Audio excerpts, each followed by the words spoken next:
बात हो गई, क्यूरियोसिटी लिस्ट बन गई ना आप सबकी, और करेज की बात भी हो गई।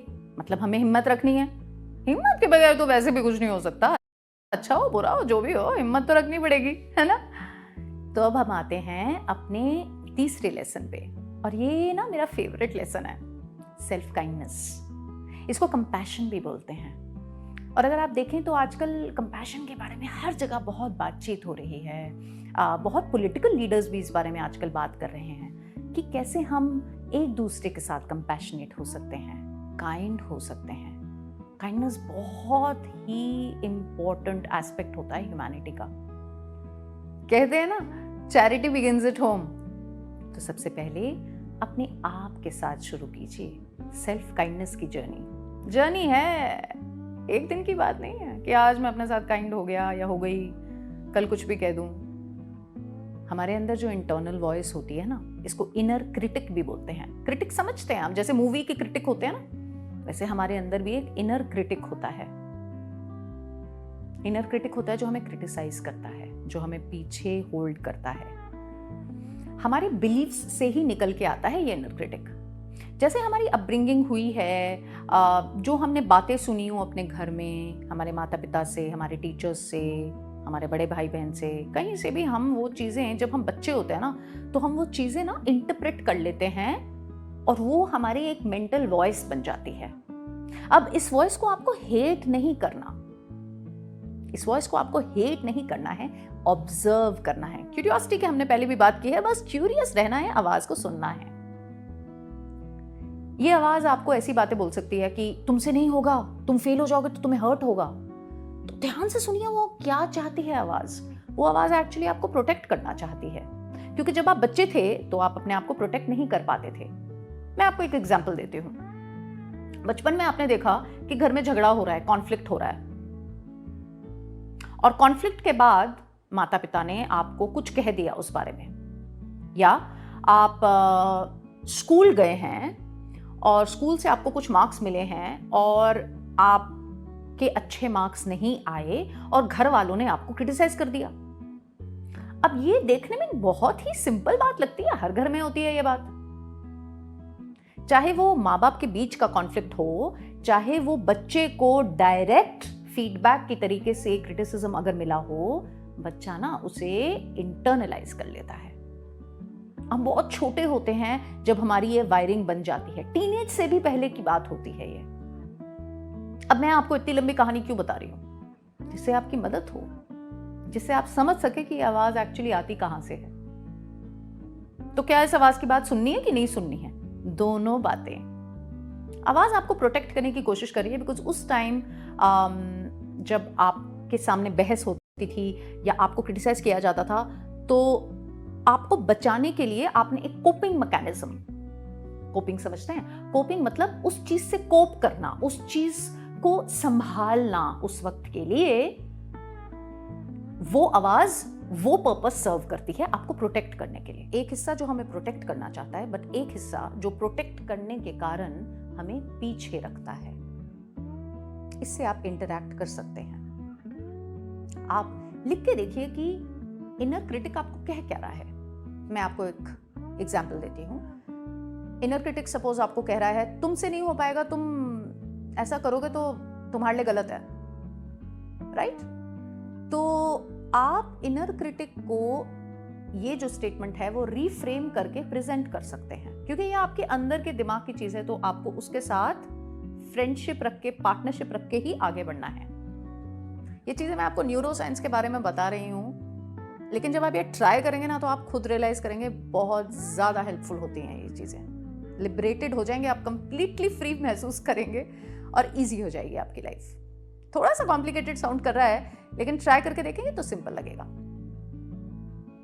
और फिर हर चीज प्रैक्टिस पे डिपेंड करती है, तो जितना आप इसे प्रैक्टिस में रखेंगे, इनर वॉइस को सुनना, क्यूरियोसिटी रखना, करेज रखना, उतना ही ज्यादा आपका खुद के साथ रिलेशनशिप बेटर होगा। और वैसे भी हमारे पास एक ही साधन, एक ही रिसोर्स है जो सबसे बड़ा रिसोर्स है। कौन है वो रिसोर्स? हम खुद हैं। तो अपना दिमाग, अपनी बॉडी, अपनी वायरिंग अपने लिए चलनी चाहिए ना, है कि नहीं? तो जो दो बातें आपको इनर वॉइस के साथ कहनी है वो है, एक कि वो आपको प्रोटेक्ट कर रहा है, उसको आपको रिस्पेक्ट देना है और आपको कहना है thank you for protecting me. Inner voice को आप ये बात कह सकते हैं कि thank you for protecting me, however I need your permission, पर मैं आपसे परमिशन चाहता हूं या चाहती हूं। परमिशन लेके आप एक ऐसा एवेन्यू बनाते हैं, आप एक ऐसा साधन बनाते हैं अपने ही दिमाग में कि वहां न्यूरॉन्स में ब्रांच बन जाता है कि हाँ परमिशन मतलब कि रिस्पेक्ट से हमें ये बात बोली जा रही है। क्योंकि ये आपका बहुत पुराना वायरिंग है, शायद पता नहीं कितने सालों से ये वायरिंग आपका चल रहा है, ये वॉइस आपकी चल रही है, तो एक दिन में ये जाती नहीं है। इसको मैनेज करना आना चाहिए। तो उसको प्रोटेक्शन के लिए रिस्पेक्ट दें और सेकंड पॉइंट है उससे परमिशन मांगिए कि क्या मैं एक रिफ्रेम कर सकता हूँ, अब मैं बड़ा हो गया हूँ, मैं अपना ख्याल रख सकता हूँ, या मैं बड़ी हो गई हूँ, मैं अपना ख्याल रख सकती हूँ और अब मैं कुछ रिस्क लेना चाहता हूँ, मैं बाहर जाना चाहता हूँ, मैं अपने साथ जस्टिस करना चाहती हूँ, है ना। तो प्रोटेक्शन प्लस परमिशन, इसको आप अप्लाई करके देखिए। मैं आपको ये नहीं कहूंगी दोबारा एक और लिस्ट बनाओ, आपका इनर क्रिटिक क्या कह रहा है, आपकी इनर वॉइस क्या कह रही है, लेकिन आपको समझ में आ गया कि आप कैसे इस पे एक्सपेरिमेंट कर सकते हैं। जहां आपको लग रहा है कि किसी पैटर्न में आपको रोका जा रहा है, सुनिए कि वो वॉइस आपको क्या कह रही है, देखिए आप उसे कैसे रीफ्रेम कर सकते हैं, मतलब चेंज कर सकते हैं। अगर वॉइस आपको कह रही है तुमसे नहीं होगा, तो आपको उसमें परमिशन डाल के बोलनी है मुझे आपसे परमिशन चाहिए कि मैं एक बार ट्राई करके देखूं, मैं एक बार एक्सप्लोर करके देखूं। जब आप ये कहेंगे तो आपको एक्सप्लोरेशन की विंडो सामने दिखेगी और आप एक्सप्लोर कर पाएंगे। ये आइडिया यूज करके देखिए और फिर देखिए कि आपको कितना ज्यादा अच्छा लगता है। ये बहुत ही ना हीलिंग जर्नी होती है, बहुत अच्छा लगता है कि हाँ मैंने खुद अपनी इंटरनल स्ट्रगल को हैंडल कर लिया है। यही अपने में एम्पावरमेंट है और यही अपने में आपको बहुत ज्यादा कॉन्फिडेंस देगा। बेसिकली कॉन्फिडेंस हमें कब आता है? जब हम एट पीस होते हैं, जब हम काम होते हैं, है कि नहीं? जब हम अपने पे फोकस्ड होते हैं, हमें सामने से दिख रहा है क्या हो रहा है और फिर हम अपना रिस्पॉन्स चूज करके उस पर बात कर सकते हैं। लेकिन उसके लिए ना अपने साथ काइंडनेस रखनी जरूरी है। अपने पुराने फेलियर्स से अपने आप को जज ना करें। इनर क्रिटिक के बारे में मैंने आपको बता ही दिया है। इनर क्रिटिक की बात भी हिस्टोरिकली आपके दिमाग में रहती है। उस बात को भी कैसे हैंडल करना है वो आप देख सकते हैं, उसको प्रोटेक्शन के लिए थैंक कर सकते हैं और उससे परमिशन मांग सकते हैं। और अपने हर पहलू को ना आप खुद अपना सकते हैं, क्योंकि आपके सारे पहलू, जैसे हमारे 5 उंगलियां होती है ना, 5 उंगलियां मिलके मुट्ठी बनती हैं, वैसे ही हमारे सारे पहलू, कुछ छोटे होते हैं दूसरों से, कुछ बड़े होते हैं दूसरों से, कुछ होते ही नहीं है। तो क्या हुआ? इस सारे पहलुओं को अगर आप अपनाएं ना, तो सेल्फ काइंडनेस से आपकी ये जर्नी ज्यादा इनरिचिंग बन सकती है, आपको ज्यादा मिल सकता है और पॉसिबिलिटीज खुलती चली जाएंगी। लेकिन कुछ चीजें हैं जो आपको बिल्कुल नहीं करनी। जो चीजें आपके सेल्फ वर्थ को कम करती हैं वो है अपने पे तरस खाना, सेल्फ पिटी करना, अपने आप को ब्लेम करना। ये एक ऐसा गड्ढा होता है, उस गड्ढे में ना आप बैठे रहेंगे, जीवन निकल जाएगा, सालों निकल जाएंगे। मत कीजिएगा ऐसा।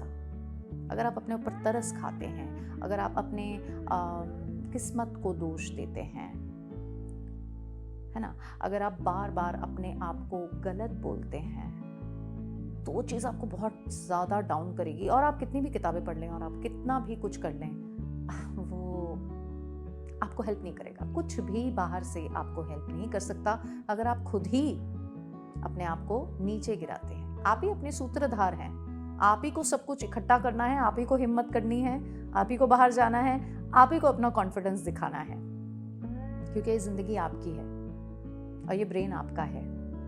लेकिन इसे अपना के चलना है, जजमेंट में नहीं, एक्सेप्टेंस में चलना है। सेल्फ कंपैशन और काइंडनेस से आपको हर पहलू को अपनाना है। चाहे वो कंपैरिजन हो, चाहे वो क्रिटिसिज्म हो, ना ना ना, बिल्कुल नहीं करना। बहुत हार्मफुल होता है, आपको बहुत साल पीछे लेके चले जाएगा। अगर आपने कुछ एफर्ट्स भी किए ना सेल्फ कॉन्फिडेंस में, तो सेल्फ काइंडनेस इतनी जरूरी चीज है कि अगर उसमें आपकी एफर्ट कम हुई, आप वापस आ जाएंगे। It will not help you, so keep that in mind.